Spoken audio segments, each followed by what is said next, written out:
Hi there, I'm EJtheKiwi, a non-binary storyteller from New Zealand. Welcome to my channel, where I share enchanting fairy tales, hobbies and crafts, and some gaming fun. Today I'll be reading Rumplestiltskin, a magical tale recorded by the Brothers Grimm. So grab a warm drink, make yourself comfortable, and let us journey together into this timeless tale.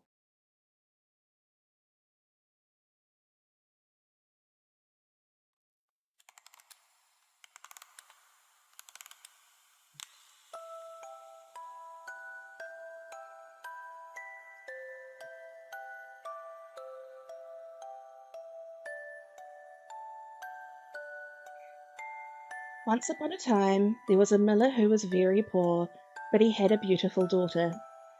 One day it happened that he had the chance to speak to the king, and in order to seem important to him, he said, "I have a daughter who can spin gold out of straw." "Now, that is a talent which interests me," answered the king.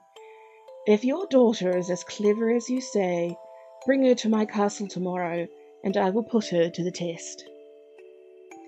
When the young girl arrived, he took her to a room full of straw, gave her a reel and a spinning wheel, and said, "Now you will start working, and if between now and tomorrow morning you have not spun the straw into gold, you will die." Thereupon he locked the door securely, and she was left all alone. There sat the poor miller's daughter, not knowing what to do. She had no idea how to spin straw into gold, and she became so frightened that she started to cry. Suddenly, the door opened and a little man entered, who said to her, "Good evening, beautiful miller's daughter.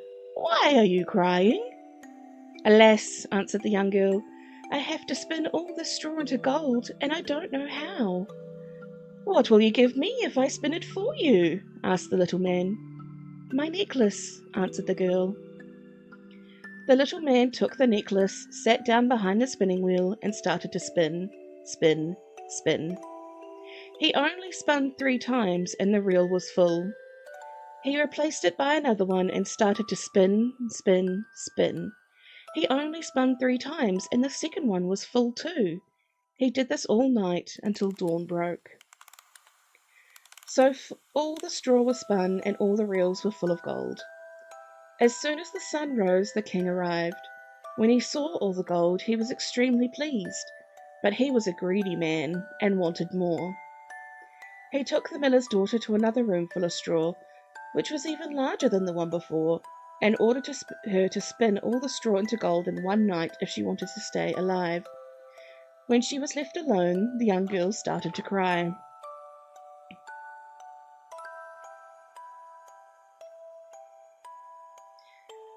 Then the door opened once again. The little man appeared and said, "What will you give me if I spin this straw into gold?" "The ring that I wear on my finger," answered the young girl.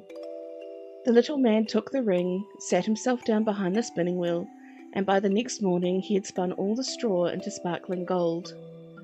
The king was delighted at the sight of all this gold, but still he wasn't satisfied. He took the miller's daughter to another room full of straw, even larger than the first 2, and commanded, "You will spin all this straw for me tonight, and if you succeed you will become my wife."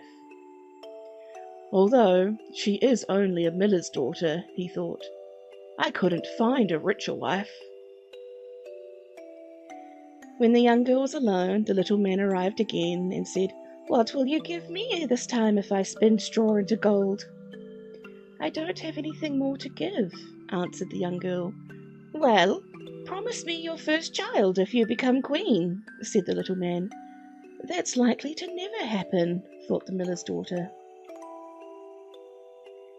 Still, she promised the little man his wish, and again he spun all the straw into gold. When the king arrived the next morning and saw all the gold, he prepared the wedding, and the pretty miller's daughter became queen, much to her surprise. 1 year later, when she'd forgotten all about the little man, she gave birth to a beautiful child. Then one day, he suddenly walked into her room and said, "Well, give me what you have promised." The queen was terrified and offered the little man all of the treasures of the kingdom to not take her child. But the little man answered, "No, I have no need of treasure. You must keep your promise. Then the queen started to moan and weep. The little man felt sorry for her, and he said, I will give you 3 days. If within that time you discover my name, I will let you keep your child. Throughout the whole night, the queen thought about all the names she had ever heard, and she sent a messenger through the country to find out every name that existed. When the little man arrived the next day, she started with Caspar, Melchior, Balthazar, and said one name after another until she knew no more. Every time the little man said, That is not my name. The next day she had inquiries made throughout the entire neighbourhood for the name of every single person, and she repeated the strangest and the rarest names to the little man. Isn't your name Coribs, or Leg of Mutton, or Spider Legs? She said. But still he answered, That is not my name.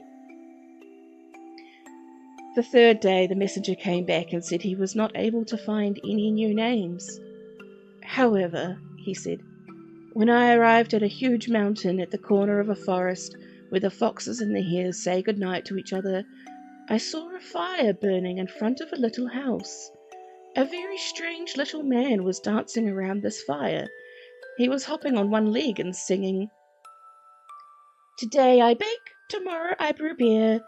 The day after tomorrow I will bring the queen's child here. How lucky I am that nobody knows that Rumplestiltskin is my name. You can imagine how delighted the queen was when she heard that. Soon afterwards the little man entered and asked her, What is my name? She answered, Is your name Harry? No.